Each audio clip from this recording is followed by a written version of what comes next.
Olá! Uma tendência no comércio mundial está cada vez mais forte aqui na América Latina. As vendas pela internet devem movimentar quase 70 bilhões de dólares na região no ano que vem, de acordo com a empresa de pesquisas e consulting. Neste Conta Corrente especial, vamos falar sobre a expansão do e-commerce no Brasil, país que responde por quase metade do mercado latino-americano.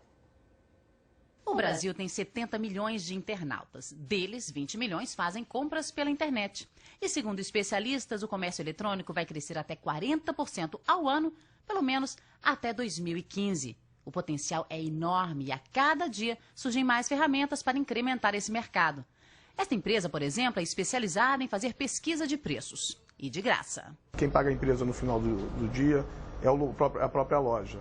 Cada usuário que eu mando para ela me remunera alguns centavos. De centavo em centavo, a empresa cresce. 4 milhões de pessoas acessam o site todos os meses. O investimento de alguns milhões de reais já está quase pago. A gente vem crescendo a mais de 100% ao ano nos últimos 3 anos. Então, assim, eu não vejo por que a gente não consiga crescer mais de 100% pelos próximos 3 ou 4 anos. As vendas pela internet cresceram 40% no primeiro semestre e somaram 6 bilhões e 700 milhões de reais. E a previsão é que nesse ano o valor passe dos 14 bilhões de reais. Isso sem contar carros e sites de leilão. E para atender a esse mercado, muitos profissionais voltam para a sala de aula para aprender a tirar dinheiro real do mundo virtual. E segundo o professor, o melhor caminho não é só dominar a tecnologia, mas entender de gente. Eu acredito que o principal fator para você conseguir alavancar as suas vendas, para você conseguir divulgar os seus produtos, divulgar os seus serviços na internet e gerar conversão, gerar venda, fazer com que seus produtos vendam mais, é você conhecer bem o seu público e principalmente o comportamento desse público na internet. As vendas via internet da joalheria em que Marcelo trabalha aumentaram 75% no ano passado. A empresa tem mais de 70 anos, mas se moderniza e quer ir aonde o internauta está. A gente tem uma interação maior com o consumidor, né? A gente já abriu outros canais também de comunicação, no caso do Twitter também é usado como canal de contato. E o Facebook também, a gente divulga promoções e ações no Twitter, no Facebook. A gente também tem um canal de vídeo no YouTube. A entrada das mídias sociais é meio que uma revolução nisso, né? Na maneira de tratar o cliente online. Próximo passo para as empresas de comércio virtual, telefonia celular. Você pode estar tomando um chopp no bar com seu amigo e ele te falar que ele comprou um computador muito legal, você pode imediatamente pegar o telefone, consultar o preço daquele computador e comprar na hora, se for o caso. Então, a evolução da telefonia celular vai permitir também disponibilizar cada vez mais esse tipo de serviço para os usuários. Tá aí, é um mundo que se abre. Para falar sobre essa explosão dos negócios pela internet, eu converso agora com o pró-reitor do Instituto Infinet e professor da Fundação Getúlio Vargas, André Kishinevski, e com o diretor da agência de marketing digital, Home Webbing, Sérgio Coelho. Repare o termo que nós usamos aqui, uma explosão na internet. Você trabalha com capacitação, você prepara a gente para esse novo mundo, o mundo já do presente. Então, é preciso que as pessoas entendam que está se abrindo também uma nova base do mercado de trabalho. Certamente. E é um mercado de trabalho que precisa urgente de profissionais. Porque os profissionais tradicionais, profissionais que já trabalhavam com marketing, ou que já trabalhavam com programação, ou que já trabalhavam com design, eles precisam entender as mudanças que é você produzir para uma empresa online, produzir para um site. Me dê um exemplo só de uma mudança que você acha incrível e que esse novo profissional já se difere, vamos dizer assim, do profissional mais tradicional. Por exemplo, você pega um profissional de marketing. Esse profissional de marketing tradicional tem uma série de técnicas e conceitos que, quando você vai aplicar eles à internet, é necessário atualizar esses conceitos. A internet tem, por exemplo, toda uma forma de se comunicar com o público através de mídias sociais, que é algo super novo, que ninguém nem sabia que existia, não existia, ninguém sabia usar há alguns anos. E agora é super importante para as empresas. Antigamente, poucas pessoas no mundo falavam para muitas, né? Na imprensa, na televisão. Hoje em dia você tem um monte de gente se comunicando com um monte de gente. E como é que o profissional de marketing atua numa situação como essa? Como é que o profissional de marketing atua quando não existe um conjunto limitado de pessoas falando? Né? Agora, Sérgio, o negócio é outro. Na verdade, quer dizer, apesar do mesmo universo, porque você já trabalha com uma mão de obra de institutos, de cursos ou de universidades, como é o caso que o André oferece esse tipo de conhecimento. O seu negócio é marketing também, é posicionamento de produtos, é criar sites. Conta pra gente o que está se movimentando hoje de novidade, até para quem quer ingressar nesse negócio. Eu acho que o fator principal hoje, o Sidney, é justamente esse profissional entender que internet é métrica. O que é isso? É ter informação a real time no seu momento para tomar decisões rápidas. O profissional de hoje tem que saber tomar decisões rápidas e precisas. Então ele tem que ter um conhecimento dessas informações muito rápido. Você está falando do empresário que já tem um negócio e quer na internet? Do empresário e estou falando do profissional. Porque, na verdade, esse profissional hoje tem que ter uma quantidade de informações e um raciocínio lógico mais rápido. Porque ele efetivamente vai ter que tomar decisões. Então, o que a gente teve na reportagem são pessoas que utilizam já mídias sociais, ou seja, uma série de fatores para te ajudar a tomar decisões e ver resultados. Se ele não perceber essa transformação, ele vai estar um pouco desatualizado. Então, isso que nós estamos vendo agora, por exemplo, Twitter, por acaso, e outras redes sociais, o que muita gente pode imaginar que é só um local de lazer, de entretenimento, de diversão, já não é mais assim, né? Quer dizer, também é uma praça de negócios virtual, não é isso, né? Com certeza, e é cada vez mais importante para as empresas, porque cada vez mais as pessoas usam essas ferramentas integradas ao seu dia a dia. A pessoa tem um usuário, tem um iPhone, e enquanto ele está na fila do banco, ele está acessando o Twitter, e ele pode ali tomar uma decisão de compra e cada vez mais tomar a decisão e completar o processo de compra. Mas como não ser chato também para o usuário, né? Vamos supor que eu esteja lá, sim, para entretenimento, para lazer, para conversar com os meus amigos, daí de repente aparece assim no meio do meu caminho alguém dizendo, você já tem um telefone e tal, não sei o quê. Como é que isso é feito de maneira profissional, Sérgio, para não ser justamente uma coisa que aborreça o possível, o provável consumidor? Sidney, se você tem interesse sobre um tema e se aquele tema for relevante para você, você vai se interessar por isto. Isto é que é o grande desafio hoje das empresas, saber não ser inadequado no momento equivocado. Mas se você chegar com uma proposta de negócio inconsistente, aquele usuário vai querer. Então hoje, se nós ofertarmos para você um produto que você perceba que você está comprando com um benefício financeiro ou com alguma atratividade diferente, você vai aceitar receber informações dessas empresas. É a velha promoção, né? Se no mercado custa 1.000 e eu te oferecer por R$200, opa, deixa eu ver como é que é isso, o que está por trás disso aí, de repente me interessa, né? E é isso que eu acho que a internet veio para revolucionar. Hoje você percebe, né, início de alguns 10 anos para cá, a entrada de empresas e sites com ofertas diferenciadas das situações tradicionais, e onde você começou a perceber benefício. E hoje, com a entrada de rede social, ela está ajudando a capilarizar essa informação. Então, hoje, na verdade, você recebe informações de amigos e você compra situações ou adquire produtos numa rapidez que antigamente você demoraria para fazê-lo. Agora, André, quer dizer, então que o comércio está no centro de tudo? E saber usar, mais ou menos, saber usar bem a rede social não é apenas a empresa falar com o eventual consumidor. É mais do que isso. É conseguir ter uma estratégia que os consumidores falem entre si. Essa é a diferença de você usar uma mídia social, usar um Orkut, usar um Twitter, etc., para você fazer propaganda. Explica melhor isso. Como é que você dá um exemplo? Contra o pulo do gato para a gente. Por exemplo, a gente, uma instituição, uma empresa vai fazer uma propaganda no meio tradicional. Essa propaganda é muito claro para o cliente que aquilo é um comercial, né? E aquilo pode ser incômodo, seja em qualquer jeito tradicional, televisão, jornal, etc.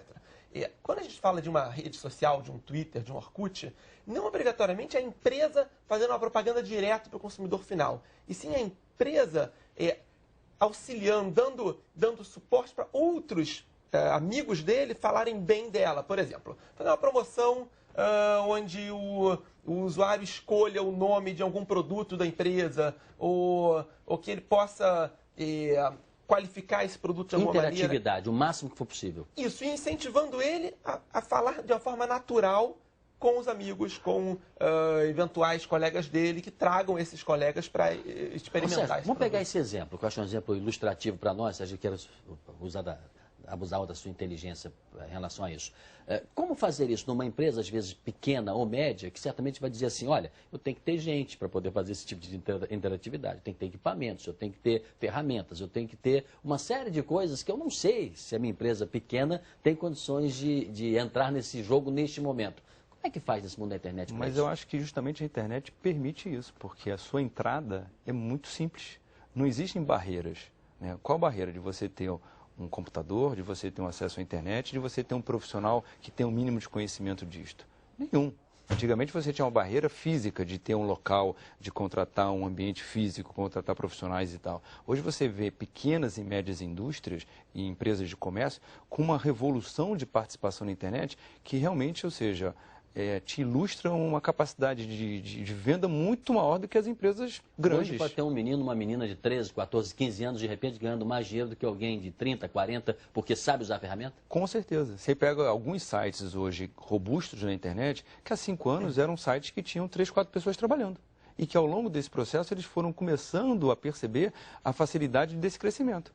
Existem hoje pequenos comércios que se divulgam de uma forma enorme. Outro dia eu estava fazendo uma análise para uma empresa na área de esportes, a gente começou a perceber empresas pequenas de comércio eletrônico na área que tem já 200, 300 mil seguidores em Twitter e que você nunca ouviu falar no nome dela.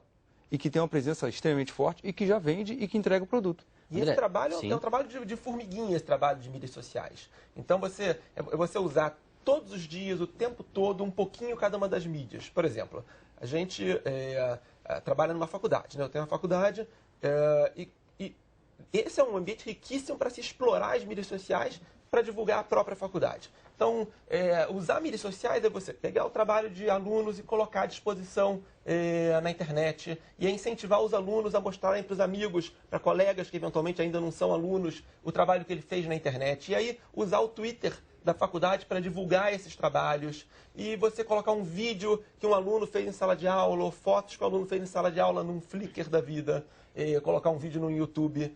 Você usar aquele conjunto de mídias sociais para ajudar os próprios alunos, amigos deles, a comunidade, a divulgarem o trabalho que está fazendo. Ou seja, Sérgio, nessa casa da internet não basta você ter portas e janelas, você tem que colocar a cabeça para fora e dizer ao mundo o que está acontecendo, o que você está fazendo. Tem que se criar canais, pontes com o mercado. Como se faz isso? Mas uma coisa também muito complexa, né? Colaborando com o que o André está falando, as empresas também têm que saber que elas hoje vão sofrer. Sofrer de quê? Sofrer dessas pessoas falando mal se os produtos e serviços e a forma de atendimento não estiver de acordo com o que é a demanda do público. Porque a internet nessas redes sociais permitiu voz. E essa voz tem que ser muito bem cuidada. Se você não percebe na sua empresa que essa voz é ouvida, muito rapidamente uma marca pode ser alterada, pode ser prejudicada em virtude da rapidez como a internet faz isso. Mas hoje deve-se ter uma pessoa, como no passado tinha, não? Alguém no call center, ou fale com o diretor, fale com o presidente, ou todo mundo da organização deve criar essa interatividade em benefício do produto e serviço. O que vocês acham? Eu acho que deve ser centralizado numa área que saiba trabalhar essa mídia específica. Senão vai bater cabeça, cada um faz uma coisa. Que com certeza vai ter um problema de gestão nesse sentido. É o que a gente começa a perceber em várias organizações.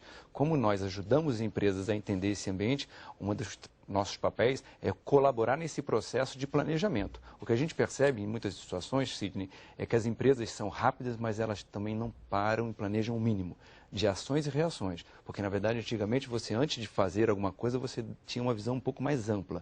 No âmbito de internet, a visão ficou um pouco mais curta. Ela é mais ágil, ela é mais diretiva. Mas, em algumas situações, ela é um pouco mais focada no ambiente da sua amplitude. Nessa questão de mídias sociais, é claro que você quer, sempre que alguém escreva algo no Twitter, ou no Orkut, ou no Facebook, etc., você quer que ele tenha uma resposta imediata. Mas se você não tiver uma área definida da empresa para fazer isso, você pode correr o risco dele ter 3 respostas e talvez diferentes. Né? Então você precisa, sim, organizar uma área que responda, e essa área tem que ter algum grau de poder. Porque se ela for uma área que não consegue decidir nada, que não tem poder nenhum, ela vai dar respostas vazias.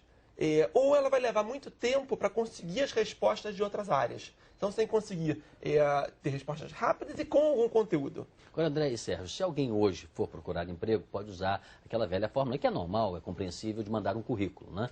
Frequentemente, vocês analisam, são executivos também, analisam currículos e tem pessoas que dizem, olha, eu domino, eu sei utilizar ferramentas, plataformas e tudo mais. E isso me parece que já é o básico, né? Quem está dentro de uma organização empregado, essa pessoa também pode dizer, não, mas eu também utilizo-me dessas plataformas e dessas ferramentas e estou tocando a minha vida. Mas hoje precisa-se mais do que isso, né? Não basta só isso. O que se quer hoje no mercado? Profissionais com uma visão um pouco mais ampla apenas da utilização da ferramenta. As empresas querem saber pessoas, como o André comentou, que saibam tomar decisões. Mas para você tomar decisões, você tem que conhecer o contexto da sua organização. Então é importante que você tenha a real noção da representatividade da sua comunidade interna e da sua comunidade externa, para você tomar decisões. É uma coisa que a gente percebe hoje, várias empresas já estão utilizando chats online, ferramentas de chat que você compartilha informações como se fosse um MSN, onde você tem essa facilidade de tocar ideias. O que o cliente quer é resposta e ação. Tá? Eu, por exemplo, tenho na minha residência 2 filhas, a gente está com problema numa empresa de computador, porque a gente comprou um computador e ele não está... Eu tive que entrar em contato, eu tive que ter várias situações e eu tive dificuldade de resposta ágil para as tomadas de decisões que eu tenho. Estou gastando o tempo de vocês, então, né? Na verdade, estão resolvendo o problema. Eu tenho um computador que não está funcionando e eu preciso de uma função que funcione, porque eu paguei um benefício de ter uma garantia extra. Até essa empresa não está ainda entendendo o que está acontecendo no mundo. Ela produz um bom produto, certamente, dessa vez não está funcionando e não sabe atender. Exatamente. E o que você acha? Eu, como empresário, nós lá no Instituto Infinet, a gente tem uma visão de que a gente quer pessoas que saibam bater metas sistematicamente, junto com o time, fazendo a coisa certa, alinhado aos nossos valores, e tem um espírito de excelência. Então, isso é a minha visão. De quanto tempo? Qual uma meta de tempo mínimo e tempo máximo? Metas tem de todos os tamanhos. A pessoa tem que conseguir bater a sua meta diária, se conseguir se organizar para ter as suas próprias metas diárias, mas é claro que a instituição como um todo não mede as metas diariamente. A gente trabalha medindo metas semestralmente ou um pouquinho menos que isso. Mas a meta semestral ela só faz sentido se a pessoa consegue dividir, quebrar ela e ter metas diárias para alcançar. Então, saber os fundamentos seria dominar as ferramentas, é quase uma coisa do âmbito primário, né? O secundário é dar um passo além. E se você quer trabalhar num nível superior, aí sim você tem que criar coisas novas, né? Inovação. Com certeza. E o André comentou essa questão de metas que é muito importante, porque a internet ela veio favorecer as informações numéricas. Então, hoje, você sabe quantas pessoas estão comprando o seu produto, qual o tempo de permanência no seu site, que produto é rejeitado, quais são as páginas mais vistas. Então, hoje, com essa quantidade de informações, essa pessoa tem que ter essa visão um pouco mais global e tomar decisões rápidas, porque, efetivamente, numa situação dessa, você pode perder cliente. André, qual a diferença, então, com tudo isso que vocês disseram, para uma empresa pequena, média ou muito grande? Tem diferença?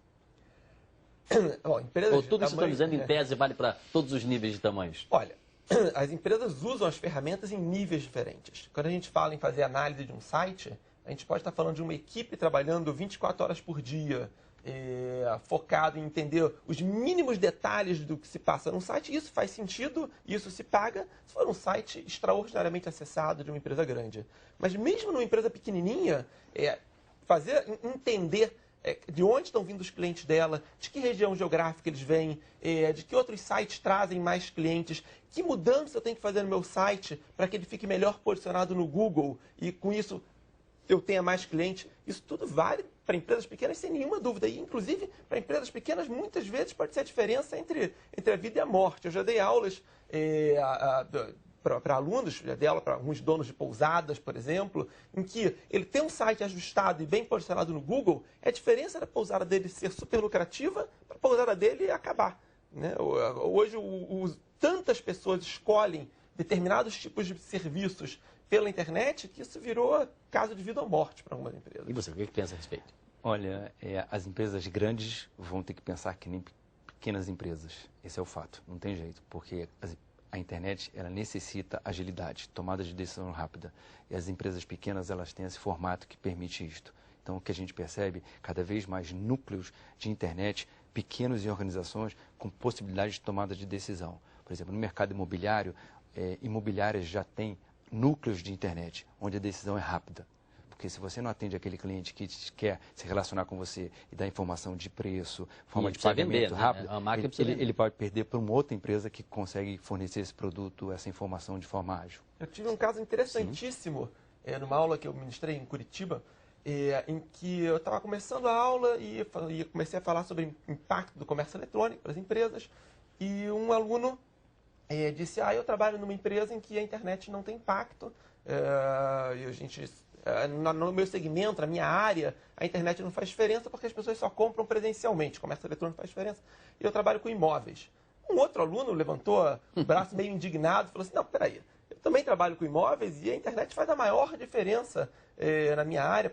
É claro que eu não fecho a venda online, eu fecho a venda offline, mas os meus clientes escolhem o imóvel pela internet. E aí um terceiro aluno levantou a mão e falou assim, não, peraí, eu discordo dos outros dois. Eu trabalho numa imobiliária e eu faço 100% das minhas vendas online. Eu vendo imóveis, nós temos uma empresa focada em vender imóveis lá em Curitiba para pessoas que imigraram para o Japão e compram os imóveis como investimento aqui no Brasil e compram tudo online, preenchem, assinam um contrato à distância. É um bom case. Agora, Sérgio André, só para fechar esse nosso papo aqui, como é que vocês vislumbram aí o Brasil daqui para frente, onde nós estamos hoje e onde podemos estar? Porque uma coisa é certa, eu acho que o brasileiro se apaixonou pela internet, por computadores, né, como futebol. A impressão é essa, a exemplo dos números nos últimos anos. Vocês acham que o Brasil está onde e para onde ele pode ir nos próximos, sei lá, 10 anos? Olha, eu acho que a revolução da presença do celular no Brasil vai ajudar muito a gente. Hoje você vai perceber que a gente tem uma presença muito forte no pós-pago. Na hora que esse pós-pago tiver acesso a celulares melhores e com a possibilidade de ter acesso a redes Wi-Fi, 4G, por exemplo, 4G, né? E com banda larga, isso vai ser uma revolução, porque você vai permitir uma entrada de uma camada social numa compra de internet muito mais rápida. Além disso, né, com a presença, né, de internet, de computador dentro de comunidades mais carentes, através de lan houses e tal, isso também vai revolucionar esse mercado. Então eu vejo assim que a gente está no início de uma outra revolução que a gente não sabe o tamanho dela. Que bom. E você, André? O que você vislumbra? Onde nós estamos, para onde estamos indo? Eu acredito que o que vai fazer uma enorme diferença, não só no Brasil, como no mundo inteiro, é a realidade aumentada e tecnologias em geral. O que é realidade aumentada? Realidade aumentada é você conseguir complementar o mundo físico, o que a gente enxerga hoje no mundo, entre aspas, real, com elementos virtuais. Então, eu, por exemplo, poder olhar para esse ambiente e ver não só o que está aqui fisicamente, como também alguns objetos virtuais. Isso vai fazer uma enorme diferença no comércio eletrônico, na forma como as pessoas se relacionam com a internet. Eu gostaria, por exemplo, de olhar numa turma, numa sala de aula, e além de ver os alunos, ver ao lado deles, flutuando de alguma maneira no meu campo visual, o nome deles, onde eles trabalham. Isso ajudaria um professor. Ou eu entrar numa loja, ou então andar num shopping center e quando olhar para um produto, ver do lado o preço daquele mesmo produto em lojas concorrentes. Então, esses elementos... É só esperar. Não vou falar muito, vocês já disseram tudo. Vou deixar o nosso assinante com a reflexão, né? Que mundo é esse, para onde nós estamos indo também. Acho que algumas dicas foram dadas. Até o próximo Conta Corrente Especial. Obrigado, pessoal.